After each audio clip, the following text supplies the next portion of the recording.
1975 সালের 15ই আগস্ট বাংলার মাটিতেও জাতির পিতা বঙ্গবন্ধু শেখ মুজিবুর রহমানকে সপরিবারে হত্যা করে আরেক কারবালা বাংলার মাটিতে সৃষ্টি হয়েছিল। যারা শাহাদাত বরণ করেছেন আমি তাদের প্রতি শ্রদ্ধা জানাচ্ছি। 1971 সালে মহান মুক্তিযুদ্ধের 23 লাখ শহীদ এবং 2 লাখ নির্যাতিতা মা বোনের প্রতি শ্রদ্ধা জানাই। প্রিয় দেশবাসী, আজকে অত্যন্ত বেদনা ভারাক্রান্ত মন নিয়ে আপনাদের সামনে উপস্থিত হয়েছি। লাখো শহীদের রক্তের বিনিময়ে অর্জিত স্বাধীন বাংলাদেশের জনগণের আর্থসামাজিক উন্নয়নের জন্য নিরলসভাবে পরিশ্রম করে যাচ্ছি। বিগত 15 বছরের মধ্যে বাংলাদেশের মানুষের ভাগ্যের পরিবর্তন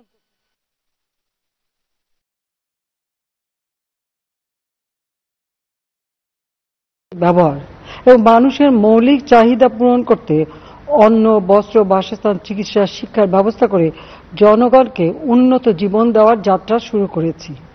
অনেক সাফল্য অর্জন করেছি। বাংলাদেশকে বিশ্ব দরবারে একটা মর্যাদার আসনে অধিষ্ঠিত করতে সক্ষম হয়েছি। তারপরও আমাদের আরো অনেক দূর যেতে হবে।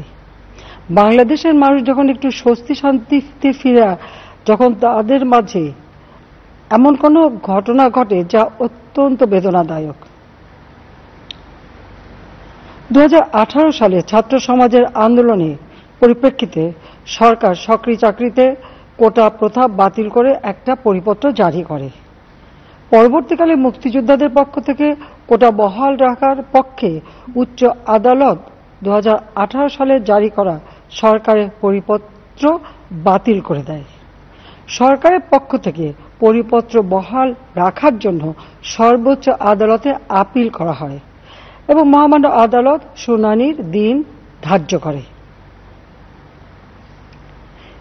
এ সময় ছাত্ররা কোটা সংস্কারের দাবি নিয়ে আবারও আন্দোলন শুরু করে।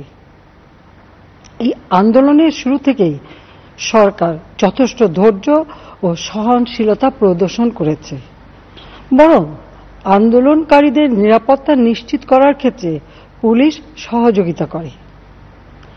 মহামান্য রাষ্ট্রপতির কাছে যখন আন্দোলনকারীরা স্মারকলিপি প্রদান করার ইচ্ছা প্রকাশ করে, সেক্ষেত্রে তাদের সুযোগ করে দেওয়া হয় এবং নিরাপত্তারও ব্যবস্থা নেওয়া হয়।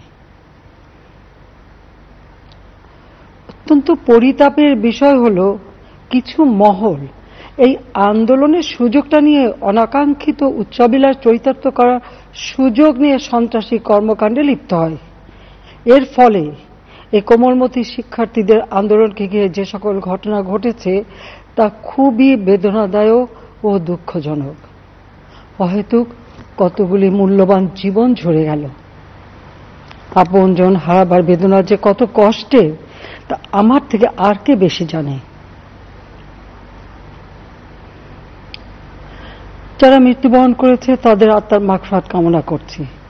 পরিবারের সদস্যদের প্রতি গভীর সমবেদনা জানাচ্ছি। আমি প্রতিটি হত্যাকাণ্ডের নিন্দা জানাই। যে সকল ঘটনা ঘটেছে তা কখনোই কাম্য ছিল না। চট্টগ্রামে সন্ত্রাসীরা বহুতল ভবনের ছাদ থেকে ছাত্রদের হত্যার উদ্দেশ্যে নির্মমভাবে নিচে ছুঁড়ে ফেলে দিয়েছে। অনেক ছাত্রের হাত পায়ের রগ কেটে দেয়, তাদের উপর লাঠি পেটা ও ধারালো অস্ত্র দ্বারা আঘাত করে। একজন মৃত্যুবরণ করেছে, অনেকে মৃত্যুর সাথে পাঞ্জা লড়ছে। ঢাকা, রংপুর এবং রাজশাহী বিশ্ববিদ্যালয়ের উপাচার্যের বাসভবন ও ছাত্রছাত্রীদের আবাসিক হলে অগ্নিসংযোগ ও ভাঙচুর করা হয়। সাধারণ পথচারী, দোকানীদের আক্রমণ, এমনকি রোগীবাহী অ্যাম্বুলেন্স চলাচলে বাধা প্রদান করা হয়।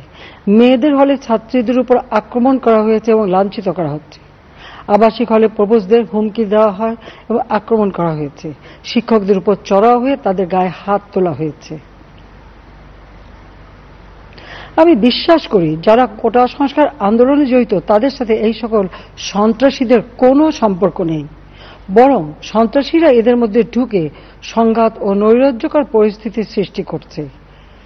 এই ধরনের ঘটনার সঙ্গে যারা জড়িত তাদের চিহ্নিত করে উপযুক্ত শাস্তির ব্যবস্থা করা হবে। যারা হত্যাকাণ্ডের শিকার হয়েছে তাদের পরিবারের জন্য জীবন জীবিকা নির্বাহের ক্ষেত্রে যে সহযোগিতা দরকার তা আমি করব।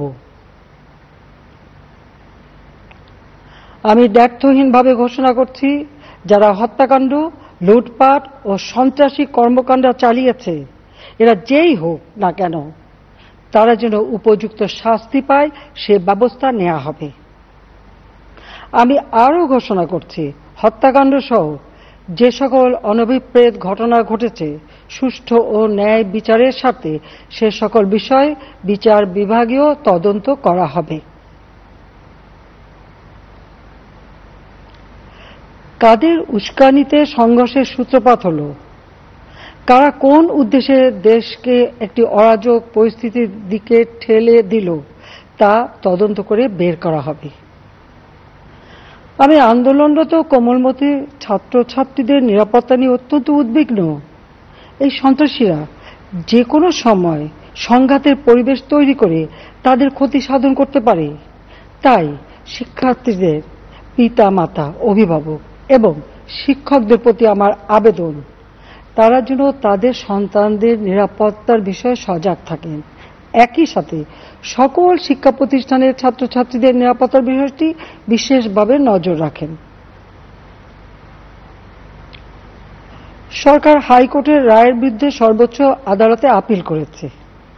আপিল আদালতে শুনানির দিন ধার্য করা হয়েছে। আদালত শিক্ষার্থীদের কোনো বক্তব্য থাকলে তা শোনার সুযোগ সৃষ্টি করে দিয়েছে। এই আইনি প্রক্রিয়ার মাধ্যমে সমস্যা সমাধানের সুযোগ রয়েছে।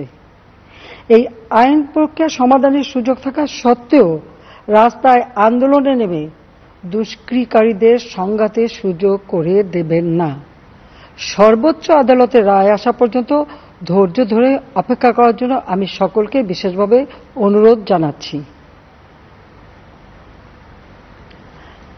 আমার বিশ্বাস, আমাদের ছাত্র সমাজ উচ্চ আদালত থেকে ন্যায় বিচারই পাবে, তাদের হতাশ হতে হবে না। ইনশাআল্লাহ মুক্তিযুদ্ধের চেতনায় আমাদের প্রিয় মাতৃভূমিকে সকলের সহযোগিতায় স্মার্ট বাংলাদেশ হিসেবে গড়ে তুলব।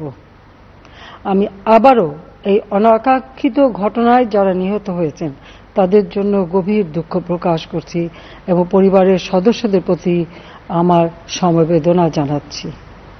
খোদা হাফেজ। জয় বাংলা, জয় বঙ্গবন্ধু, বাংলাদেশ চিরজীবী হোক।